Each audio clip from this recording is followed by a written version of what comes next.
我是瓜皮儿，欢迎收看《明日传奇》第1季。1个世纪后的地球正在经历第3次世界大战，英国遭到第2次闪电战袭击，百姓们民不聊生，老幼妇孺无一幸免。主导这场战争的人是一位获得永生的邪恶独裁者，他完成了人类历史上从未有人做到过的事情，征服地球。而此人正是大反派汪达尔·萨维奇。他特别照顾了这对母子，指使军人杀害了孩子的母亲，顺便问孩子：“你看我大不大？厉不厉害？”遭到了孩子的不屑。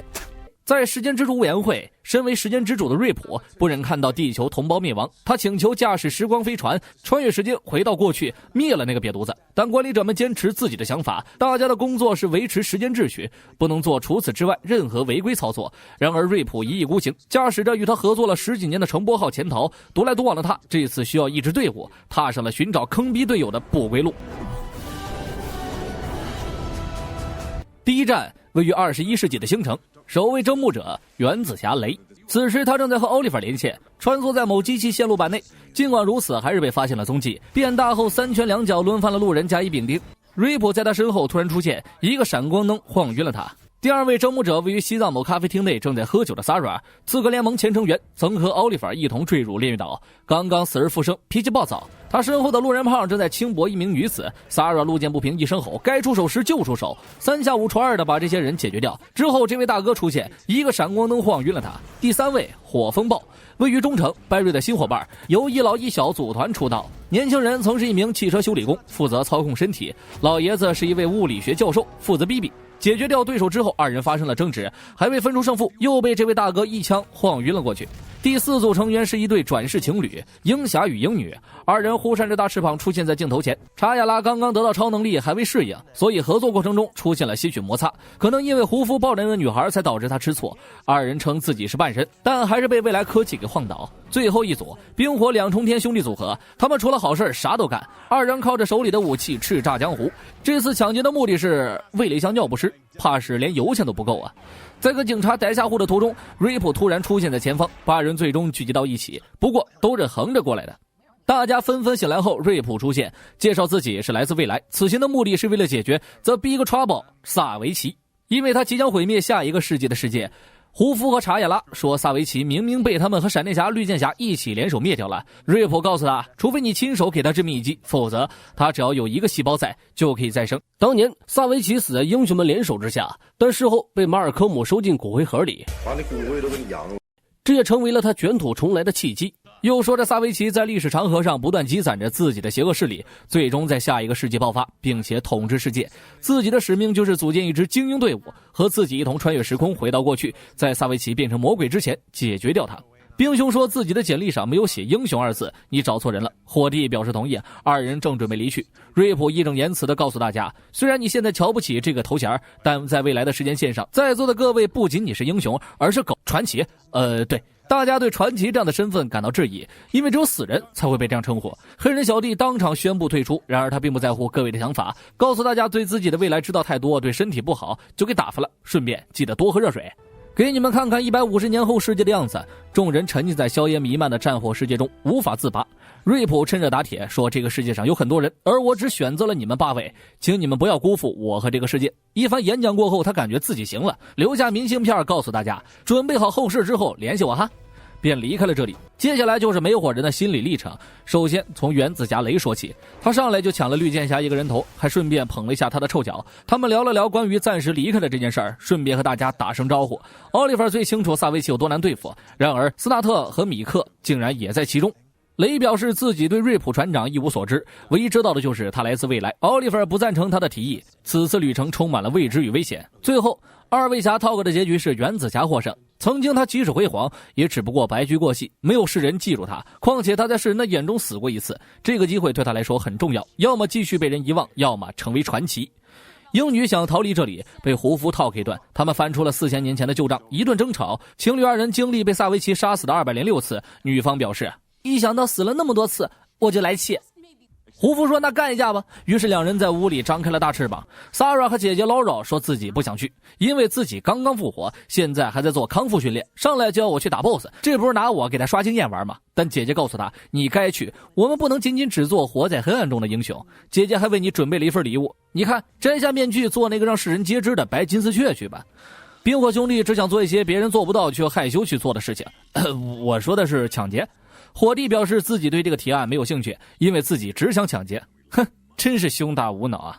兵哥告诉他，在过去没有监控、没有指纹和 DNA 分析，所以斯泰因试图说服杰弗逊一起参与时空旅行，因为只有他们二人在一起才能变成火男，不是，是火风暴。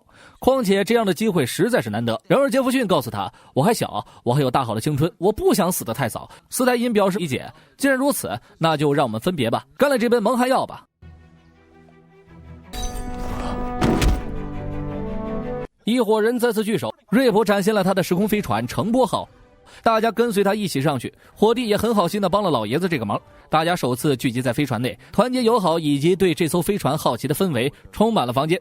瑞普为大家介绍这艘飞船上的人工智能叫做吉迪恩，接下来重点描述的是在未来是没有人能够打败他的，所以我们要回到过去，找到关于萨维奇的线索。集结后的第一站去寻找伯德曼教授，他穷极一生研究着萨维奇。吉迪恩把时间锁定在了1975年的新奥尔良圣罗克。所有人系好安全带后，瑞普向大家解说安全须知，穿越时空会给身体带来短暂的副作用，不过只要多喝热水就好了。飞船启动后，杰弗逊醒了，于是大家一边听着骂娘声，一边进行了时空旅行。当飞船离开后，地面上出现了2个青年，他们被这样的场面震撼。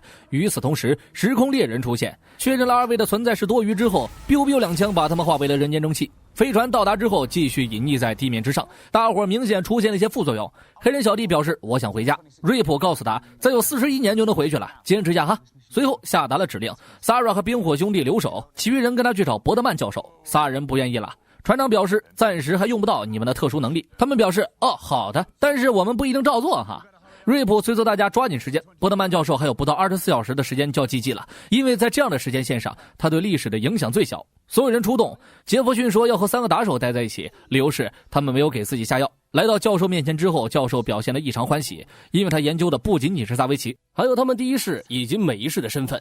老者吹开旧书上的尘土，讲述着4000年前3人的关系。第一世2人究竟爱上了对方，而暗恋查亚拉的萨维奇恰巧看到了这一幕，他妒火中烧，硬是把2人从床上拽下来，残忍杀害，然后给这2人下咒。同时查亚拉也向神明发起祷告，3人的命运从此交织在了一起。把故事讲述完之后，教授开始正式介绍自己。他知道的这些历史其实并不是研究所得，而是因为他们曾是一家人。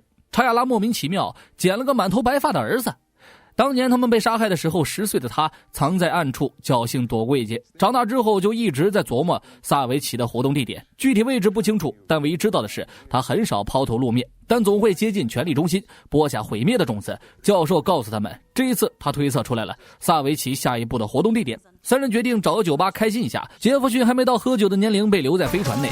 萨拉在舞池中央扭动着身体，被一个猥琐大叔纠缠，2人发生争执之后打了起来。随后越来越多的人参与到了这场斗殴之中。飞船这里，杰弗逊试图劝说吉迪恩把自己送回去，却被拒绝，一人一机吵了起来。争吵过程当中，时空猎人出现，攻击着飞船。